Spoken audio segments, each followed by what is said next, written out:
Hello everybody and welcome back to the Hungry House Husband Show. Today I have for you a recipe my wife actually had when we met. One of the few things she'll cook that I'll actually eat, chicken pot pie.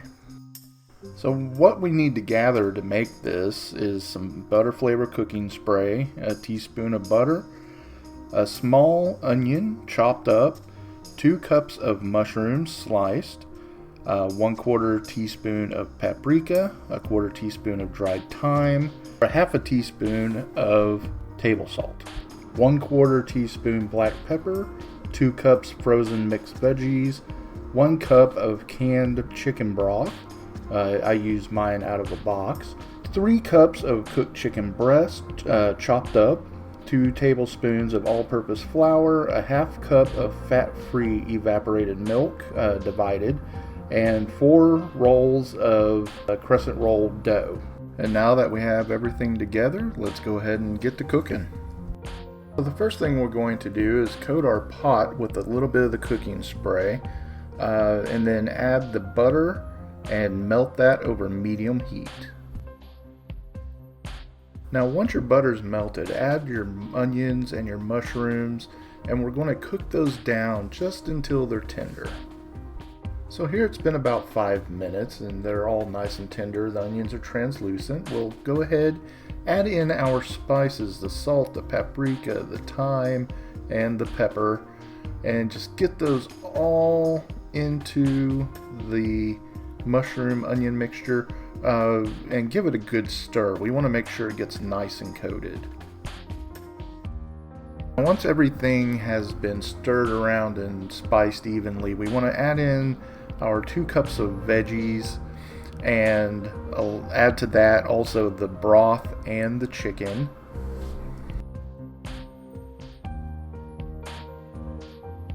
And then just give it a good stir, cover your pot, and let it simmer for 15 minutes.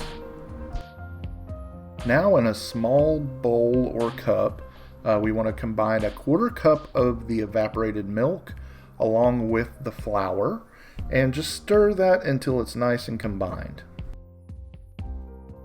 Now back to our chicken veggie mixture, we're going to go ahead and pour in and stir around the flour concoction that we just made.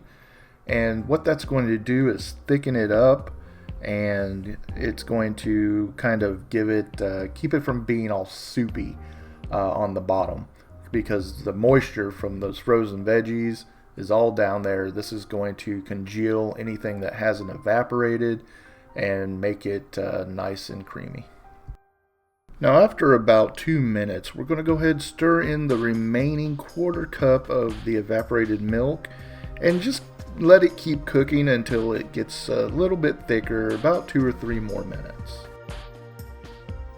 So now that that's all nice and thickened up, we take it off, and we're going to go to our 9x13 shallow baking dish that has already been sprayed down with a little bit of cooking spray.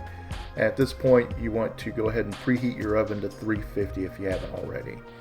Now we're going to spoon in the mixture. You don't want to pour it in, as it will run the cooking spray off to the side. You can see how much the moisture has all thickened up there. That's going to become even thicker as it cooks in the oven. Now this is the most tedious part of this. I hate working with pre-made crescent roll dough. It just never works out the way you want it to. But go ahead, take your rolls, sheet it out as best you can. You can overlap a little bit, but not too terrible much. You don't want a whole heck of a lot of dough for the crust, but it will swell some and close up. So there's our basic, what I ended up with. It works perfectly fine. It tasted great. Now I just added a little extra thyme on top for the flavor, and it goes into the oven for about 15 minutes. So there we have it, chicken pot pie fresh out of the oven. This is a Weight Watchers recipe, so if you're on a diet, you have no excuse to not make it. It's 5 points per serving, 6 servings total. So go ahead, give it a shot, and let me know what you think, as well as like, comment, and subscribe, of course. But until next time, may your life and your food always have flavor. Bye-bye.